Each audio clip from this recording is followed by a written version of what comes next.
ਸੁਖਪਾਲ ਖਹਿਰਾ ਕਰਜ਼ਾਈ ਨੇ ਉਹਨਾਂ ਦੇ ਸਿਰ ਤੇ 2 ਕਰੋੜ ਰੁਪਏ ਦਾ ਕਰਜ਼ਾ ਹੈ। 21 ਲੱਖ ਰੁਪਇਆ ਉਹ ਵਿਆਜ ਭਰਦੇ ਨੇ, ਉਹ ਵੀ ਰਿਸ਼ਤੇਦਾਰਾਂ ਤੋਂ ਲੈ ਕੇ। ਸਤਿ ਸ਼੍ਰੀ ਅਕਾਲ, ਔਨ 에ਅਰ ਦੇਖ ਰਹੇ ਹੋ। ਮੈਂ ਹਾਂ ਸਿਮਰਨਜੋਤ ਸਿੰਘ ਮੱਕੜ। ਅੱਜ ਸਵੇਰੇ 8 ਵਜੇ ਸੁਖਪਾਲ ਖਹਿਰਾ ਦੇ ਘਰ ਚੰਡੀਗੜ੍ਹ ਜੋ 5 ਸੈਕਟਰ ਦੇ ਵਿੱਚ ਉਹਨਾਂ ਦੀ ਕੋਠੀ ਹੈ, ਉੱਥੇ ਈਡੀ ਦੀ ਵੱਡੀ ਟੀਮ ਰੇਡ ਕਰਦੀ ਹੈ। ਇਸ ਤੋਂ ਇਲਾਵਾ ਉਹਨਾਂ ਦੇ ਜੱਦੀ ਘਰ, ਉਹਨਾਂ ਦੇ ਪਿੰਡ ਰਾਮਪੁਰ ਦੇ ਵਿੱਚ ਰੇਡ ਹੁੰਦੀ ਹੈ। ਪੰਜਾਬ 'ਚ 5 ਥਾਈਂ टोटल छापे मारे जाते हैं। 2 थाई दिल्ली दे विच उन्हां दे जो स्थान ने उन्हां ते छापे मारे जाते हैं। तापसी पन्नू ते अनुराग कश्यप तो बाद हुण सुखपाल खैरा पूरे देश दे विच चर्चा का विषय ने। गल है कि सुखपाल खैरा दे उत्ते यह जिहड़ी रेड की गई है, ये पोलिटिकल वेंडेटा दस्सिया जा रहा है, क्योंकि सुखपाल खैरा खुद आप मनते हैं कि क्योंकि उन्होंने किसान संघर्ष की हमायत की है, क्योंकि उन्होंने नौदीप का केस चुक्या, क्योंकि उन्होंने शिव कुमार का केस चुक्या और वो किसानों के हक दे विच लगातार बोलते आ रहे सी। इस करके उन्होंने उत्ते यह रेड्स होईयां। सुखपाल खैरा मीडिया के मुखातब होए, हालांकि बहुत घट हुंदा है कि जदों इस पद्धर की रेड की जाए तो जिस दे उत्ते रेड होवे उसनूं तुरंत मीडिया के नाल बोलन दिता जाए। पर सुखपाल दा खैरा दा कॉन्फिडेंस जिहड़ा सीगा वो बड़ा कमाल दा सी। जदों बाहर मीडिया नाल आके उन्होंने गलबात की तां की कीती, पहला ये सुणाउने आ, फिर तुहानूं दसदे आ कि दरअसल जो दस्सिया जा रहा मुद्दा वो की है। एक जाली पासपोर्ट का भी विच इशू आ रहा है कि जाली पासपोर्ट सुखपाल खैरा कोल कोई सीगा और ये alleged drugs involvement, drug trafficking का एक केस दस्सिया जा रहा है। सो सुखपाल खैरा ने की कहा, पहला वो सुनो कि वो कहते हैं कि मेरे ते कर्जा है, कितना कर्जा है, किन्नी ब्याज भरते हैं, रिश्तेदारां तो पैसा लेंदे है, वो सुन लो। मनी लॉन्ड्रिंग तो वो करते हैं ना जिहड़े व्यापारी लोग होंदे ने, जिहड़े बहुत धनवान होंदे ने, जिहड़े बहुत पैसे वाले होंदे ने, जिन्हां को बहुत ज्यादा काला धन हुंदा है। समझदे ना तुसीं? अज मैं पहली बारी तुहाडे को कन्फेस कर रहा कि मेरे ते पिछले 7, 8, 9 साल तो तकरीबन 2 करोड़ की मैं एग्रीकल्चर लिमिट चुकी हुई है और उस लिमिट नूं मैं वापस भर नहीं पा रहा क्योंकि मेरे को इन्ने पैसे नहीं हैगे।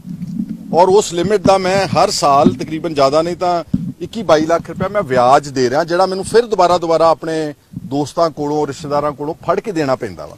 ये मेरी फाइनैशियल और that doesn't worry me at all, क्योंकि आफ्टर ऑल जिंदगी में उतराओ चढ़ाओ चलते रहंदे ने। पर मैं उहदा तुहानूं दस्सिया सिर्फ कि मेरे ते तां कर्जा वा, क्योंकि मैं कदी भी कोई नंबर 2 का बिजनेस, कोई नंबर 2 का काम जिंदगी च नहीं किया। अपनी लेजिटिमेट इनकम तो ही सारी कमाई की है। इस करके पहली गल तो यह है कि मनी लॉन्ड्रिंग का मेरे ते की प्रभाव होगा, इसलिए कुछ इन्हां दी लिमिटेशंस हैगियां। विदेशी फंड्स नूं लेके भी कुछ नहीं है, देयर इज नथिंग। कोई विदेशी फंड फर्ज करो किसी ने कोई सुसाइड डॉक्यूमेंट, सुसाइड फार्मर्स ਲਈ को भेजे थोड़े बहुत पैसे वो दिते होणगे। दैट्स न्यूज़ एजेंसी पीटीआई के मुताबिक यह मामला ड्रग ट्रैफिकिंग ते जाली पासपोर्ट का है। सुखपाल खैरा ने जाली पासपोर्ट के उत्ते आके मीडिया के नाल गलबात की। उन्होंने स्पष्ट करता कि मेरे पिता ते मैं हमेशा क्लीन और साफ सुथरी राजनीति की, जिंदगी भर कोई भी ऐसा काम नहीं किया जिस तो शर्मिंदा होना पवे। जाली पासपोर्ट बहुत दूर की गल है, मैं अपना पूरा घर खोल के ईडी नूं दे दिता है और जाली पासपोर्ट मिलना बहुत दूर की गल है। और जिथों तक उन्होंने कहा कि जिहड़ी मनी लॉन्ड्रिंग की गल हुंदी है वो धनाड़ लोग, अमीर लोग करते हैं, मैं तो करजाई बंदा, तो मैं मनी लॉन्ड्रिंग कित्थों कर लूँगा। हालांकि उन्होंने कहा कि मेरे फोन्स, मेरे मोबाइल्स, मेरे घर के बाकी लैंडलाइन फोन्स वो ईडी दे वल्लों जब्त कर ले गए हैं, वो फोन्स बंद कर दिते गए और उन्हों का कम्यूनीकेशन जिहड़ा है वो कंप्लीटली सारिਆਂ ਦੇ ਨਾਲ बंद हो गया। पहली गल तो ये अफवाहां जिहड़ियां उड़ाईयां जा रही कि जी डुप्लीकेट पासपोर्ट मिल गया, इहनूं काटा मार दो अच्छी तरह। हुण आ जाओ उत्थे नोटिस जिहड़ा सर्व कीता, that is about money laundering. ठीक है, हुण मनी लॉन्ड्रिंग दे एक्यूजेशन तुसीं देख रहे हो कि जिन्ने देश विच इस गल दे विरोध विच उठे ने, चाहे वो तापसी पन्नू हाँ या जिहड़े होर सैलीब्रिटी एक्टर अनुराग कश्यप आ, या ईवन जिहड़े पंजाब के अच्छे सिंगर सी दिलजीत दोसांझ वगैरह, जिहड़े लोग जाके किसान के धरने च जाके उत्थे पार्टिसिपेट करते, सब दे उत्ते ईडी ने रेड किया वा। ते मैं समझदा कि मैं समझदा कि इहदा मतलब है कि सरकार साडे तो डरदी है, वो घबराउंदी है कि जे असीं आवाज़ उठाउने आ, चाहे वो नवरीत के कतल के खिलाफ है, डिबडिबे के लड़के दे, चाहे मैं युवापा के केसेस लड़े, चाहे मैं कोई होर विरोध किया गलत गल का, माफिया का, ਇਹਦਾ मतलब साड़ी आवाज़ सुनी जा रही पावर कॉरीडोर्स ਦੇ ਵਿੱਚ। और ਅੱਜ ਜਿਹੜਾ रेड है ये बिल्कुल कुछ अफसर्स भी कुछ गलत नहीं कर रहे। ਉਹ ਸਿਰਫ ਆਪਣੀ ਡਿਊਟੀ ਕੈਰੀ ਆਊਟ ਕਰ ਰਹੇ ਆ ਉਹਨਾਂ ਨੂੰ, ਕਿਉਂਕਿ ਡਾਕੂਮੈਂਟਸ ਮੇਰੇ ਘਰ ਵਿੱਚ ਹੁਣ ਮੇਰਾ ਬੇਟਾ ਐਡਵੋਕੇਟ ਹੈ। ਸਰ ਇਸ ਤੋਂ ਇਲਾਵਾ ਕਿਹੜੇ ਲੋਕੇਸ਼ਨਸ ਦੇ ਉੱਤੇ ਹੋ ਰਹੀ ਹੈਗੇ ਤੁਹਾਡੇ ਪੰਜਾਬ? ਮੇਰਾ ਖਿਆਲ ਹੈ ਮੈਨੂੰ ਸਾਡੇ ਟੈਲੀਫੋਨ ਸਾਰੇ ਬੰਦ ਕਰਵਾਤੇ ਨੇ, ਤਾਂ ਮੇਰਾ ਖਿਆਲ ਮੇਰੇ ਆਪਣੇ ਪਿੰਡ ਰਾਮਗੜ੍ਹ ਵੀ ਕਰਾ ਲੈਣ, ਉੱਥੇ ਵੀ ਕਰਾ ਲੈਣ। ਹੁਣ ਸ਼ਾਇਦ ਇਹ ਪਹਿਲੀ ਵਾਰ ਹੋਣਾ ਹੈ ਕਿ ਕਿਸੇ ਆਗੂ ਦੇ ਉੱਤੇ ਇਸ ਤਰ੍ਹਾਂ ਦੀ ਰੇਡ ਪਈ ਹੋਵੇ ਤੇ ਓਪੋਜੀਸ਼ਨ ਔਰ ਬਾਕੀ ਪੋਲੀਟੀਸ਼ੀਅਨਸ ਉਹਨਾਂ ਦੇ ਨਾਲ ਆ ਕੇ ਖੜ ਗਏ ਹੋਣ। ਇਸੇ ਤਰ੍ਹਾਂ ਹੀ ਹੋਇਆ ਸਵੇਰੇ 8 ਵਜੇ ਜਦੋਂ ਰੇਡ ਪਈ ਤਾਂ ਖਬਰ ਅੱਗ ਦੇ ਵਾਂਗ ਫੈਲੀ।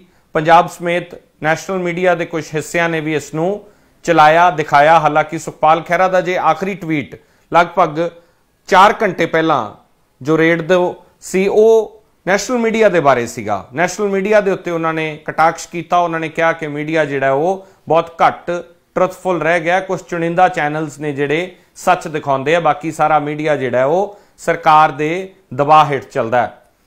ਲਗਾਤਾਰ ਜੇ ਟਵਿੱਟਰ ਨੂੰ ਫੋਲੋ ਕਰੋ ਤਾਂ ਸੁਖਪਾਲ ਖਹਿਰਾ ਨੇ ਫਾਰਮਰ ਐਜੀਟੇਸ਼ਨ ਦੇ ਰਿਲੇਟਡ ਤਕਰੀਬਨ ਹਰੇਕ ਟਵੀਟ ਕੀਤਾ।